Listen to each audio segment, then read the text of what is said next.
She stood in his kitchen in the early morning light, scrambled eggs in the pan, his oversized shirt barely covering her thighs, humming a song her mother used to sing on Sunday mornings in Lagos, and for one devastating moment, she let herself believe this was hers. The warmth, the silence, the man somewhere upstairs who made her feel like the most interesting person in any room he walked into. She let herself believe it. And then he came downstairs, picked up his keys, straightened his tie, and said, without looking at her for more than 3 seconds, "Don't forget you have the latte tower brief on my desk by noon." Not good morning. Not last night was. Just the brief. By noon. She turned back to the eggs. She did not let him see her face. Because Jennifer Johnson had survived too much to fall apart over a man who had just reminded her, as casually as checking the weather, exactly what she was to him. Welcome to Afro-Korean Love Stories. On today's episode, I'm bringing you friendship, affection, romance, control, heartbreak, and unlawful relationships. If you're just joining us for the first time, hit that like button, subscribe, seat back, and allow me draw you into my world of tales. Tell me in the comments which city you're watching from. I'd really love to know. Now, let's get back to this amazing story. Jennifer Johnson had not planned on Seoul. She had planned on London briefly and then on coming home to Lagos and building something steady. But opportunity has never cared much for plans, and when a business communications role opened at Sung and Park Holdings, one of Seoul's most prestigious corporate firms, her CV was already in the system before she'd finished reading the job description. She told her mother it was temporary. 12 months, maybe 18. She would learn, she would save, she would come back. That was 2 years ago. By the time this story begins, Jenny has stopped pretending she is leaving anytime soon. She has a small apartment in Mapogu with a window that gets good afternoon light. She has a dry cleaner she trusts and a pojangmaka stall 3 minutes from her door where the ajumma gives her extra fish cake without being asked. She has Temi, her closest friend, fellow Nigerian, fellow survivor of Seoul's particular brand of beautiful loneliness, who lives 20 minutes away and answers the phone at any hour. And she has a job she is genuinely excellent at, coordinating events and communications for the firm with an attention to detail that has already earned her quiet respect from people 3 levels above her pay grade. What she also has, though she would not call it that out loud, is a situation. His name is Jang Min-jun, and she noticed him with that particular awareness that tells your body to pay attention before your brain has caught up. He was not in the office every day. That was part of it. He appeared occasionally, without the specific predictability of a schedule, and every single time he did, the building responded. The noise would actually dim. Conversations would find their natural conclusion faster than usual. Junior staff who had been lounging in corridors would straighten almost involuntarily. Senior managers who ran their departments like small kingdoms would become, in his presence, noticeably less regal. Jenny watched all of this from her desk the first time and felt a chill that had nothing to do with the air conditioning. He was tall. He wore dark suits, simply dressed, as though anything else would be a downgrade. His face was the kind of handsome that didn't announce itself, and his eyes, when they moved across a room, they did so with the complete unhurriedness of someone who has never once needed to rush toward anything in his life. She called Temi that evening from her bathroom floor, which was where she did her most honest thinking. "There is a man," she said, without preamble. Temi said, "Tell me everything." "He works with the firm. Or above the firm. I'm not entirely sure. But Temi, everybody bows to this man. Everybody. And the way he walks into a room, I don't know how to explain it. It's like the room was waiting for him." "Is he handsome?" Jenny paused for longer than necessary. "Temi, this man is dangerously handsome. The kind that should come with a government warning." Temi screamed. Jenny laughed.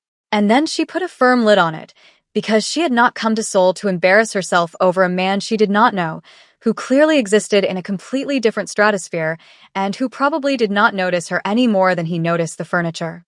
She was professional. She was focused.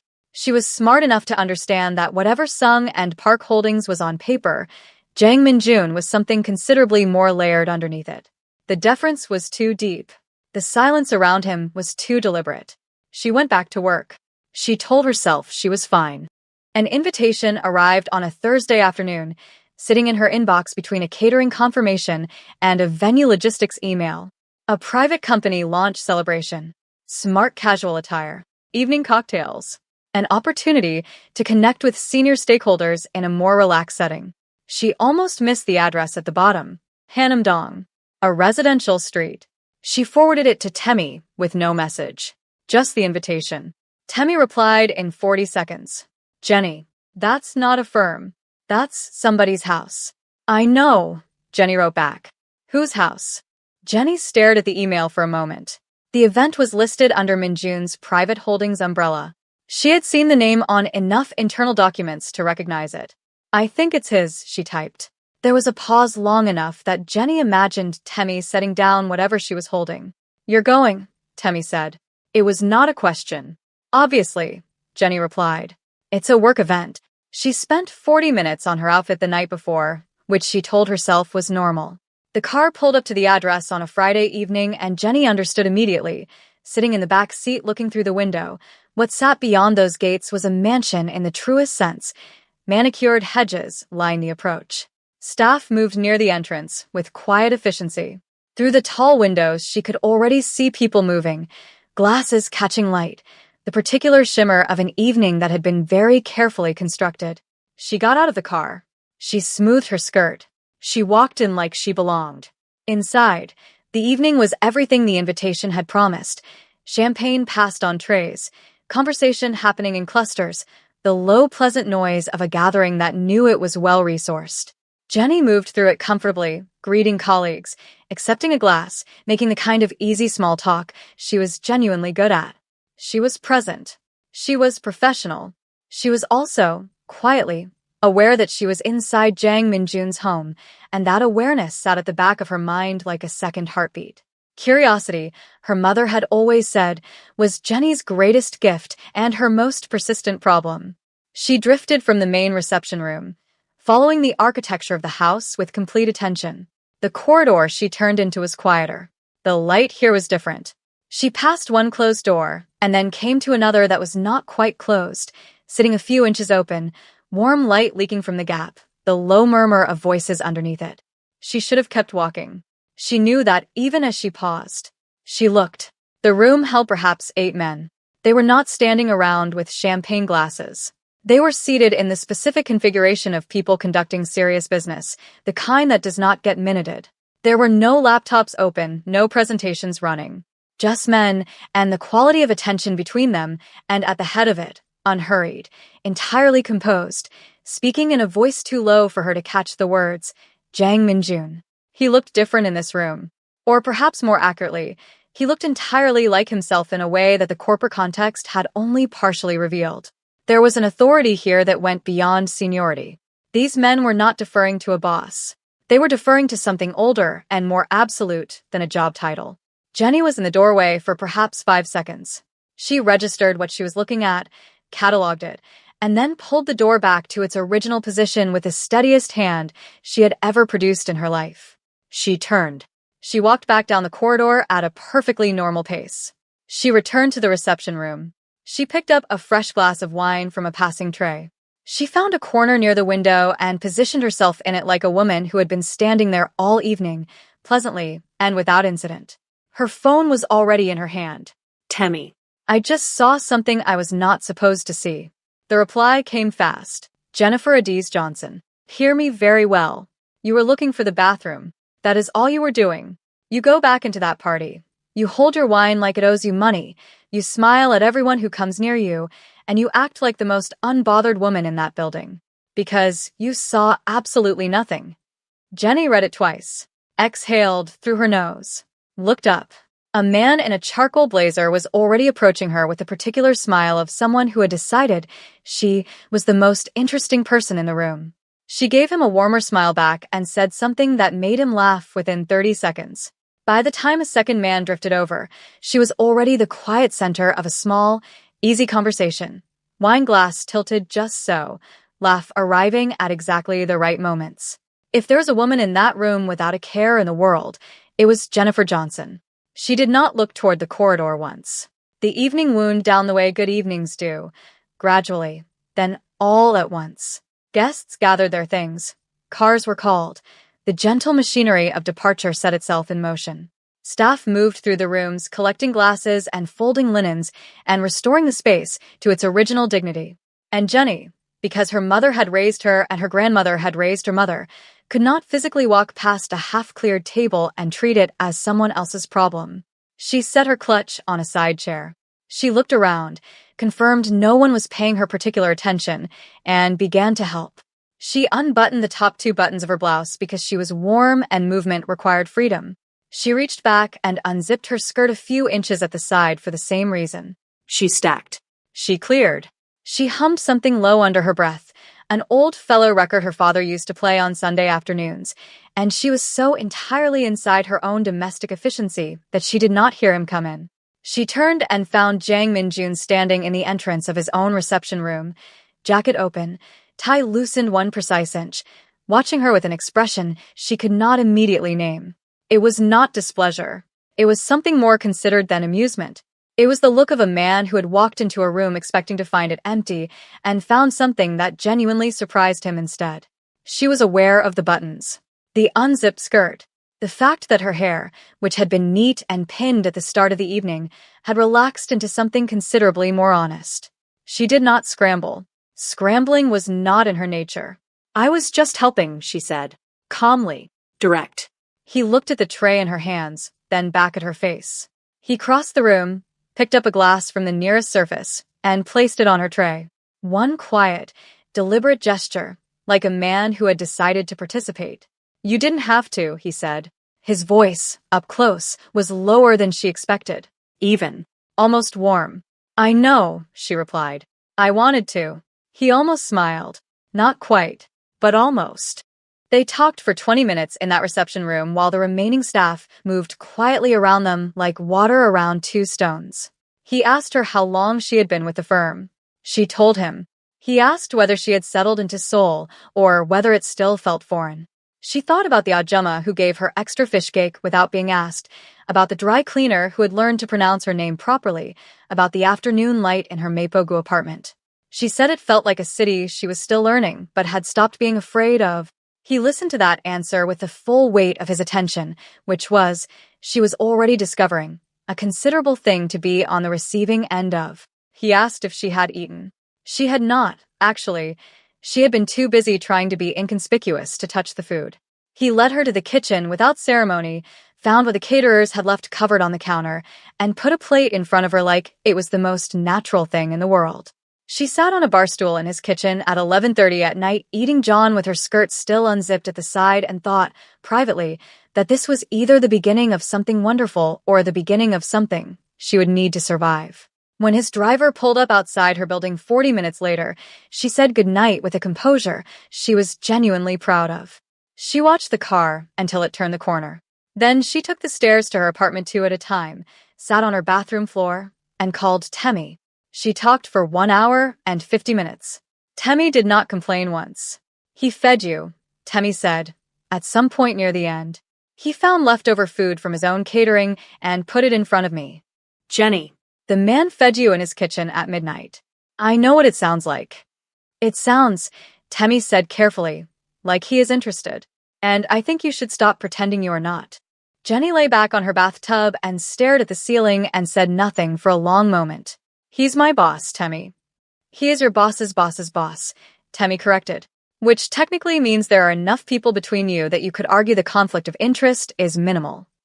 That is not how any of this works. Make your move, Jenny. Good night, Temmie. She did not make a move. She went to work on Monday and was completely professional and did not think about his kitchen more than 4 or 5 times throughout the day, which she considered a significant achievement. Then 2 weeks later, on an ordinary Tuesday morning that smelled like rain and coffee, she walked into the office and felt the shift before she even reached her floor. The particular quiet, the straightened backs, the dropped voices in corridors. He was in the building. She turned the corner and walked directly into the middle of it. Min-jun moving through the hallway with 2 senior managers keeping pace on either side of him, a junior team parting almost instinctively to clear the way, heads dipping with that deep, deliberate deference she had observed a dozen times from a careful distance. The whole corridor performed its familiar ritual of smallness in the presence of him. Jenny, who had been raised by a woman who moved through every room like she had personally designed it, kept walking at her normal pace. She did not slow. She did not speed up. And when she was close enough that it would have been strange not to acknowledge him, she told herself, though that was only partially true, she looked up and said his name the way you say the name of someone you know. Min-jun. Not sir. Not the careful honorific the rest of the corridor was performing. His name. First name. Said with the easy confidence of a woman who had sat on a bar stool in his kitchen and eaten his leftover John and decided she was not going to pretend that hadn't happened. Something moved across his face. Brief, controlled, there and gone. But it was there. Jennifer, he said. The same register. The same evenness. She smiled, not a big smile, just enough, and walked past him into her office. The corridor behind her was so quiet she could have heard a paper clip drop. She sat down at her desk, opened her laptop, placed her phone face down, waited approximately 90 seconds, and then picked it up and texted Temmie. I just called him by his name in the corridor in front of the entire team. Temmie's voice note arrived in under a minute. It was 2 minutes 40 seconds long and contained mostly screaming and the phrase, I raised you well, repeated 3 times. What happened after that was quieter and more dangerous than any single dramatic moment. He began appearing at her office door when he was in the building. Not always with an obvious reason. Sometimes with a question that could have been handled by email, and both of them knew it. He would stand in the doorway first, briefly, as though giving her the option to be busy. She never was. She would wave him into the chair across from her desk with the same casual ease she would use with anyone she was genuinely comfortable with, and he would sit, and they would talk. About work, sometimes. About the city. About a documentary she had been watching and mentioned once in passing that he had apparently also seen, which produced a conversation that lasted 40 minutes and covered 3 completely unrelated topics by the end of it. He was dry and precise and occasionally funny in the way that people are funny when they are not trying, the humor arriving quietly, almost accidentally, and landing harder for it. She made him laugh twice in that first proper conversation. Real laughter, not the polite social kind. She counted it privately as one of her finer achievements. He came back the following week, and the week after. The people around them noticed because people in offices always notice. Nobody said anything out loud, which in its own way said everything. Then came the Friday in Itaewon. It was supposed to be simple. A colleague's promotion drinks, a venue with good music, a group of them unwinding after a heavy work week. Jenny was on the dance floor when her phone buzzed with a message from a number she had saved under no name but recognized without needing one. VIP section. Come. She looked up slowly toward the mezzanine level and found his eyes in the low amber light without any searching at all, as though her attention had always known exactly where to go. She had not known he would be there. She had not planned any part of this. But Jenny's mother had not raised a woman who hesitated when the door was already open. She went to the bathroom first, fixed her edges, adjusted her dress, deep green, cut well, the kind of outfit that had been doing her consistent favors all evening. She reapplied her lip gloss with the focused attention of a woman who understood that confidence is partly preparation. Then she went upstairs. The VIP section was quieter than the floor below, lit differently, the music arriving as texture rather than noise. He was seated with a small drink in front of him he had barely touched, jacket beside him. When she sat down across from him, he looked at her like she was something he was still fully working out, and like working her out was something he found genuinely worth his time. She was magnetic that night in the way she sometimes was when she stopped monitoring herself and simply existed. She was warm and funny and present. She leaned forward when she made a point. She touched his forearm once, briefly, making a joke, and did not immediately pull back. She watched him choose, visibly and deliberately, to lean closer rather than further away. He was not cold that night. He was not armored. He was a man sitting close to a woman he was completely drawn to and no longer pretending otherwise. They left together. She did not announce it to the colleagues downstairs. He did not make a production of it. They simply left. His apartment was in Yongsan, high floor, floor-to-ceiling windows, souls spread out below them like a promise. She stood at the glass for a moment and looked out at the lights and felt something she recognized as happiness and something else she recognized, more cautiously, as danger. Not the danger of him. The danger of wanting something this much.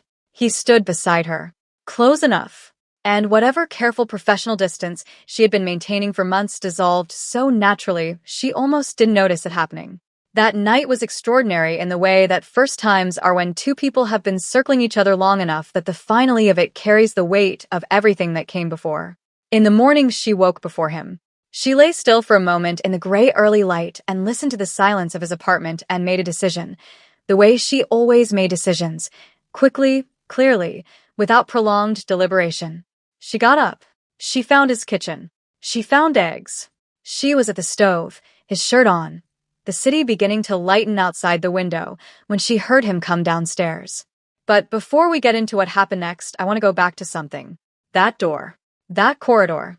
Those 5 seconds where Jenny saw exactly what she was not supposed to see and then walked back to that party and picked up a wine glass and smiled at every man who came near her like absolutely nothing had happened. Now I've been thinking about this, and I want her honest opinion. Doesn't it seem suspicious that just after that happened, coincidentally other men began approaching her, like Wiseman June? Tell me in the comments. Tell me what you think about what's currently going on. And tell me which city you're watching from, because I want to know who is in this with me tonight. Now, let's get back to it. He came downstairs at 6:53. She heard him before she saw him. The particular weight of his footsteps on the stairs, unhurried, deliberate, the same way he did everything. She was at the stove, his shirt on, eggs in the pan, the sole morning assembling itself quietly outside the kitchen window.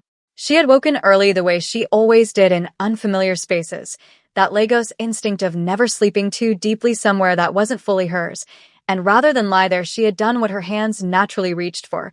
She had found a kitchen, and she had used it. She heard him stop. She did not turn around immediately. She finished what she was doing at the stove first, plated the eggs, set the pan aside, and then turned. He was standing in the kitchen entrance in his full suit. He looked at, and for one long moment the kitchen was silent. She felt it, the warmth of the morning, his shirt on her body, the smell of eggs and coffee, the city softening outside the window. She stood there in it. She let herself, just briefly, just for those few seconds, believe in the version of this that the morning was suggesting. Then he looked at his watch. Then back at her. Don't forget you have the latte tower brief on my desk by noon. Not good morning. Not last night. Not her name said the way he sometimes said it, with that particular weight she had learned to listen for. Just the brief. The deadline. The professional register arriving so cleanly and completely it was almost architectural, a wall that had always been there, briefly obscured, now plainly visible again. She held his gaze for exactly as long as it took her to make sure her face was giving nothing away. Then she nodded once. It'll be there, she replied. He picked up his keys from the counter and left. She stood in his kitchen and listened to the front door close and did not move for a moment. The eggs were on the plate. The coffee was still warm. She looked down at the shirt she was wearing, his shirt, good fabric, and she felt something settle in her chest like a stone finding the bottom of still water.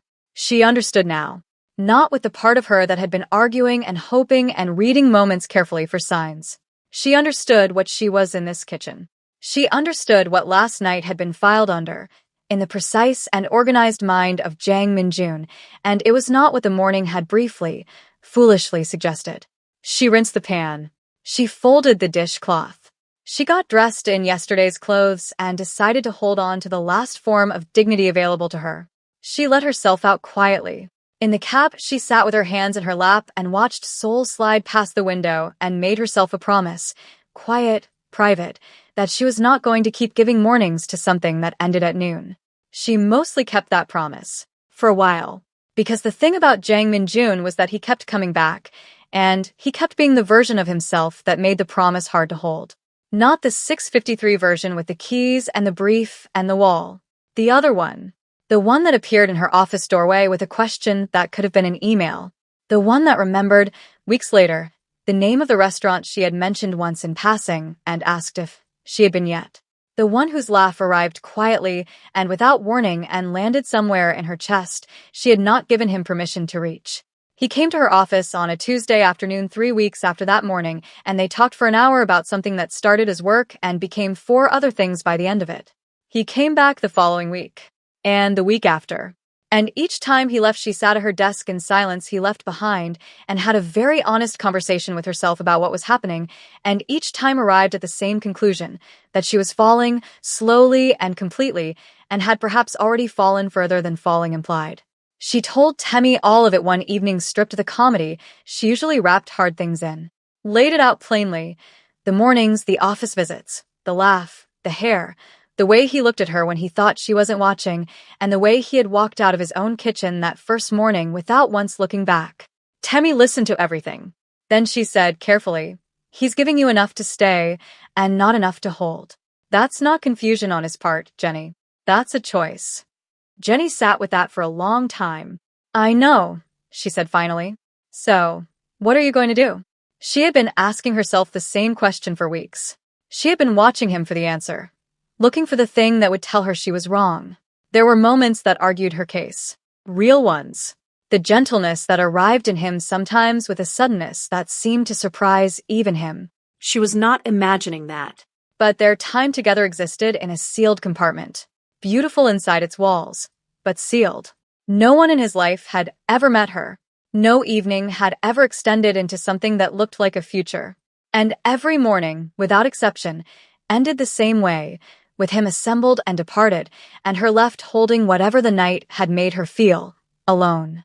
She chose a Tuesday. His kitchen again. Morning light. Coffee in her hands going slowly cold. She had not planned the words. They came out the way true things do, quietly, without performance, simply present and asking to be answered. "What are we?" He stilled, set his cup down with deliberate precision, looked at her directly, the way he always did, the unflinching quality she had come to rely on as the one consistent thing he gave her. "You work for me," he said, even, unhurried, almost gentle, which was somehow the version that landed hardest. "What happens between us?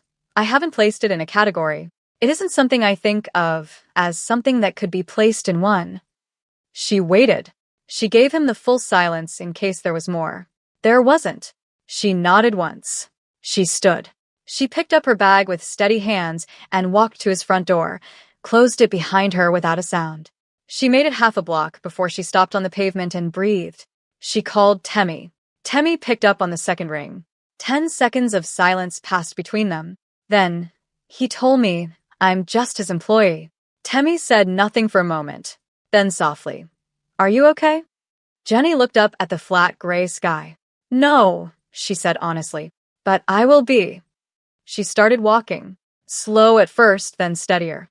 He said he hasn't placed it in a category, which means he hasn't ended it either. "Jenny." "I'm not done, Temmie." Temmie exhaled slowly. "Then don't be reckless," she said. "Be smart about this." "I'm always smart. You're on a pavement outside a Korean Mafia boss's apartment at 7 in the morning with your heart broken calling me. Not your smartest morning, baby." This time Jenny did laugh. Real and slightly broken at the edges. "Fair," she said quietly. She kept walking. The city kept moving.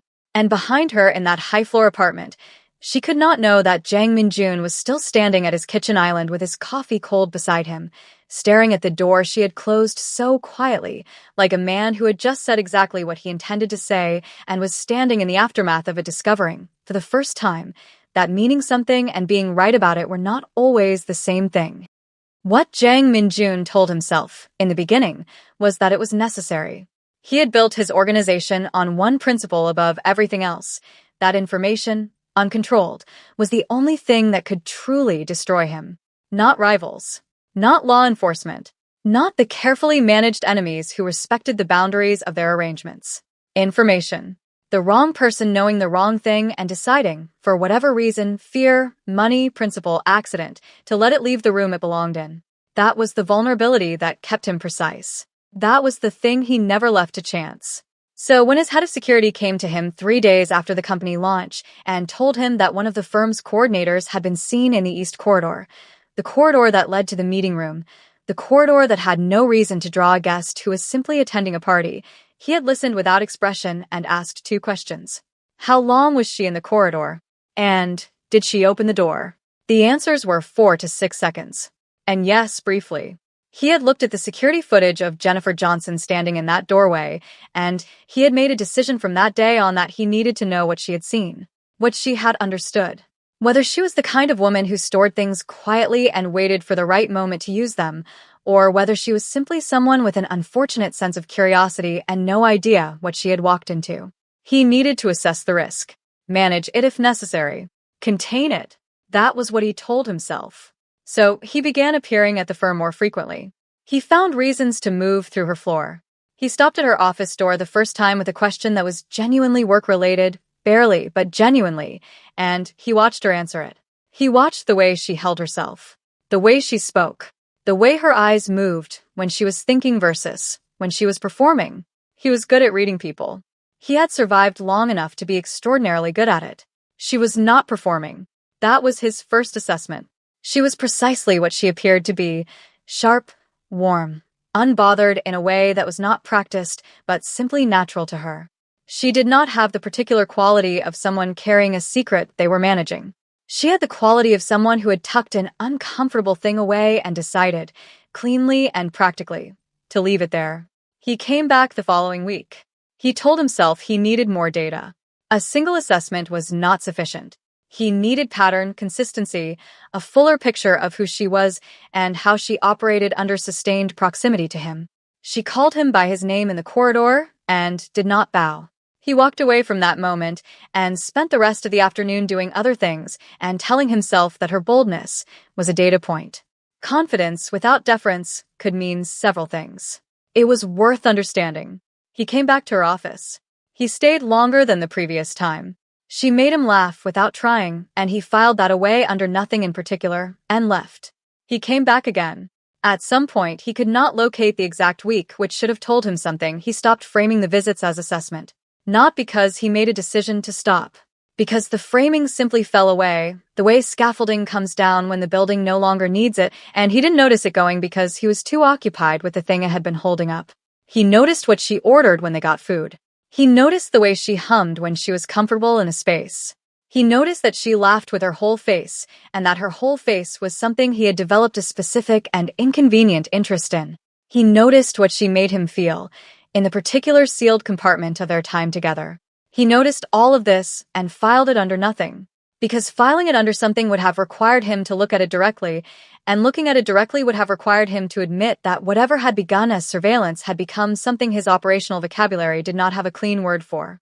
The morning after the first night, he came downstairs and found her at his stove, and his first thought, before the suit, before the day, was not about the organization or the meeting room or the East Corridor. His first thought had no strategy in it at all. He put the strategy back on with the suit. He said what he needed to say to restore the correct distance. He told himself it was managed. Then she asked him what they were on that faithful Tuesday morning with her hands wrapped around a coffee mug and her eyes completely steady, and he said what he had prepared to say. The true thing, the correct thing, and he watched her nod once and pick up her bag and walk to his front door with quiet dignity and close the door behind her without a sound. And the kitchen was silent. He stood in it. He did not move immediately. The coffee beside him was going cold, and the morning was continuing outside the window, and everything was exactly as it should be. The risk assessed, the boundary restored, the situation resolved with minimal damage. He had done what needed doing. He had been clear and direct and fair. She was an intelligent woman. She would process it and move forward, and so would he. He stood in the silence she had left behind. And something in it, the specific quality of it, the shape of the absence, the way the kitchen felt categorically different from every other morning he had stood in it alone, reached past every layer of control and strategy and self-sufficient precision he had spent his entire adult life constructing, and found something he had not checked on in so long he had half convinced himself it wasn't there. He sat down at his kitchen island in his full suit with his cold coffee, and he looked at the stool across from him where she had never actually sat because he had never let a morning become that, and he understood that he had not been assessing Jennifer Johnson for months. He had been in love with her. Not recently. Not suddenly. The feeling had no clean starting point because it had not arrived as a feeling. It had arrived as attention, as proximity, as the accumulation of 100 small choices to come back, to stay longer, to remember what she said, to make her laugh again and again simply because her laugh had become something he wanted in his life, without ever signing the paperwork on that want. He had called it strategy. He had called it assessment. He had called it management. It was none of those things. It was the most human and uncontrollable thing he had ever allowed to happen to him, and he had allowed it in complete blindness because he had never once considered that he was still capable of it. He had closed that room in himself a very long time ago. He had been so certain it was closed. She had not forced the door. She had not even knocked. She had simply been so entirely herself, so warm and direct and unbothered and alive, that the room had opened on its own, and he had not noticed until she was already inside it. And now she was on a pavement somewhere in Yongsan with her heart cracked open because he had stood in this kitchen and told her, with all the precision and control he prided himself on, exactly the wrong thing. He looked at his phone on the counter. He looked at the door. He picked up the cold coffee that was staring at him and threw it across the kitchen. And Jang Minjun, who had dismantled threats that would have broken other men, who had walked into rooms that made seasoned criminals lower their eyes, who had spent 15 years building a version of himself that needed nothing and no one and had believed in that version completely, sat in the silence of his kitchen on a Tuesday morning and understood that he was afraid. Not of the organization. Not of exposure or rivals or the 100 dangerous things that populated his world without touching him. Afraid of a woman who cooked eggs in his shirt and hummed fella and called him by his name in corridors without permission and had just walked out of his door not knowing that she had taken something with her he did not know how to get back. Some stories are about love. Some are about power. The most honest ones admit that these two things have always been in conversation with each other. That power without intimacy is just a very expensive loneliness, and that love without courage is just longing with nowhere to go. Jennifer Johnson walked into a world she was never meant to fully understand, and understood it anyway. Jang Min-jun let someone pass the walls he had built not because he chose to, but because she was the kind of person walls forget to stop. What he said in that kitchen was true. What he felt when she left was truer. The question this story leaves behind is not whether they find their way back to each other. The question is whether a man who has made control his entire identity can choose something that requires him to be completely without it. And whether a woman who has protected herself by staying in motion can hold still long enough to let someone catch up. Now the questions belong to you. Do you think Min-jun deserved to lose her in that moment? Or was he simply a man who didn't know what he had until it walked out the door? Do you think Jenny should go back? Or has she already given more than any woman should give to someone who kept calling her love by the wrong name? And if he came after her, really came, not with a text, not with proximity, but with the full weight of everything he finally understood, would that be enough? Tell me in the comments. Tell me which city you're watching from. Tell me whose side you're on. If this story moves something in you, hit that like button, subscribe, and come back for the next episode. Because on Afro-Korean love stories, we are never done pulling at the threads that connect the most unlikely hearts. I will see you in the next one.